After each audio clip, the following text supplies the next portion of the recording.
नमस्कार दोस्तों, आज के भौतिक विज्ञान वीडियो लेक्चर में आपका स्वागत है। आज हम अध्याय कणों के निकाय तथा घूर्णी गति को जारी रखेंगे। तो आइए जानते हैं कि आज की वीडियो में हम लोग क्या क्या पढ़ेंगे। सबसे पहले हम जड़त्व आघूर्ण को समझेंगे और उसके बाद लंबवत एवं समानांतर अक्षों के प्रमेय को भी समझेंगे। आइए आज के प्रथम विषय से शुरुआत करते हैं, जड़त्व आघूर्ण को समझते हैं। दोस्तों, जैसा कि हम लोग जानते हैं कि स्थिर अक्ष के परितः घूर्णन करते पिंड का प्रत्येक कण एक वृत्ताकार पथ पर चलता है। अक्ष से r दूरी पर स्थित कण का रेखीय वेग का समीकरण दर्शाती है vi बराबर RI ओमेगा से। अब इस कण का गतिज ऊर्जा कुछ इस समीकरण से मिलेगा। KI बराबर 1/2 m1 VI स्क्वायर बराबर 1/2 MI RI square omega square, जहाँ MI कण का द्रव्यमान है और पिंड की कुल गतिज ऊर्जा के इसके पृथक पृथक कणों की गतिज ऊर्जाओं का योग है। तो समीकरण कुछ ऐसा होगा, K बराबर सिग्मा I शुरू होगा 1 से n तक KI बराबर 1/2 सिग्मा I शुरू होगा 1 से n MI RI square omega square. यहाँ n पिंड के कुल कणों की संख्या को बताती है। अब दोस्तों, ये ज्ञात है कि ओमेगा सभी कणों के लिए समान है, अतः ओमेगा को योग चिन्ह के बाहर निकाल सकते हैं। तब समीकरण कुछ ऐसा मिलेगा, K बराबर 1/2 ओमेगा स्क्वायर ब्रैकेट में सिग्मा I शुरू होगा 1 से n तक MI RI स्क्वायर। दोस्तों, अब हम दृढ़ पिंड को अभिलक्षित करने वाला एक नया प्राचल को परिभाषित करते हैं, जिसका व्यक्तीकरण है I बराबर सिग्मा I शुरू होगा 1 से n तक MI RI स्क्वायर। अब इस परिभाषा के साथ एक और समीकरण होगा, K बराबर 1/2 I ओमेगा स्क्वायर। यहाँ I कोणीय वेग के परिमाण पर निर्भर नहीं करता है। दोस्तों, दृढ़ पिंड और उस अक्ष का अभिलक्षण है जिसके परितः पिंड घूर्णन करता है। आइए दोस्तों, जड़त्व आघूर्ण को चित्र से समझते हैं। त्रिज्या r और द्रव्यमान m के एक पतले वलय पर विचार करते हैं, जो अपने तल में अपने केंद्र के परितः ओमेगा कोणीय वेग से घूर्णन कर रहा है। वलय का प्रत्येक द्रव्यमान घटक इसकी अक्ष से r दूरी पर है और समीकरण v बराबर r ओमेगा चाल से चलता है। इसलिए इसकी गतिज ऊर्जा कुछ इस समीकरण से मिलेगा, K बराबर 1/2 mv स्क्वायर बराबर 1/2 m R square omega square. अब समीकरण से तुलना करने पर हम पाते हैं कि वलय के लिए समीकरण हो जाएगा I बराबर MR स्क्वायर। दोस्तों, अब हम L लंबाई की दृढ़ भारहीन छड़ के सिरों पर लगे दो द्रव्यमानों से बने एक निकाय पर विचार करते हैं। यह निकाय इसकी द्रव्यमान केंद्र से गुजरती छड़ के लंबवत अक्ष के परितः घूम रहा है। आप इसे चित्र में देखिए। प्रत्येक द्रव्यमान m/2 अक्ष से l/2 दूरी पर है। इसलिए इन द्रव्यमान का जड़त्व आघूर्ण कुछ इस समीकरण से मिलेगा, m/2 l/2 square plus bracket में m/2 गुणित ब्रैकेट में l/2 स्क्वायर। अतः द्रव्यमानों के इस जोड़े का द्रव्यमान केंद्र से गुजरती छड़ के लंबवत अक्ष के परितः जड़त्व आघूर्ण कुछ इस समीकरण से मिलेगा, I बराबर ml²/4। आइए दोस्तों, सारणी से कुछ सुपरिचित नियमित आकार के ठोसों के विशिष्ट अक्षों के परितः जड़त्व आघूर्ण को समझते हैं।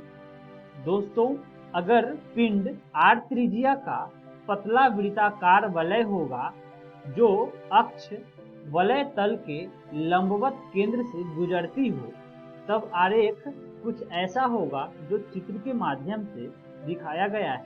तब जड़त्व आघूर्ण I बराबर mr² हो जाएगा। इसी प्रकार जब पिंड r त्रिज्या का पतला वृत्ताकार वलय होगा और जब अक्ष व्यास से गुजरेगी, तब आरेख कुछ इस प्रकार होगा और जड़त्व आघूर्ण mr²/2 होगा। दोस्तों, अगर पिंड L लंबाई की पतली छड़ है जो मध्य बिंदु से गुजरती लंबाई के लंबवत हो, तब आरेख कुछ ऐसा बनेगा और जड़त्वाघूर्ण I बराबर mr²/12 हो जाएगा। दोस्तों, जब पिंड r त्रिज्या का खोखला बेलन है और अक्ष बेलन की अक्ष से गुजरता हो, तब आरेख कुछ इस तरह दिखाई पड़ेगा और जड़त्वाघूर्ण I बराबर mr² हो जाएगा। आइए दोस्तों, लंबवत एवं समानांतर अक्षों के प्रमेय को समझते हैं। दोस्तों, चित्र में एक फलकाकार पिंड दर्शाया गया है। इसके तल में स्थित किसी बिंदु O पर तल के लंबवत Z अक्ष है। फलक के तल में और Z अक्ष से संगामी यानी O से गुजरती हुई दो परस्पर लंबवत अक्षें हैं, जिनमें एक को X अक्ष और दूसरी को Y अक्ष लिया गया है। अब लंबवत एवं समानांतर अक्षों के प्रमेय कुछ इस समीकरण से मिलता है, IZ बराबर IX जोड़ IY। आइए दोस्तों, प्रमेय की एक उदाहरण द्वारा उपयोगिता को समझते हैं। दोस्तों, उदाहरण है एक वृत्ताकार चक्ति का जड़त्व आघूर्ण इसके किसी व्यास के परितः क्या होगा। आइए दोस्तों, हम इसके उत्तर को जानते हैं।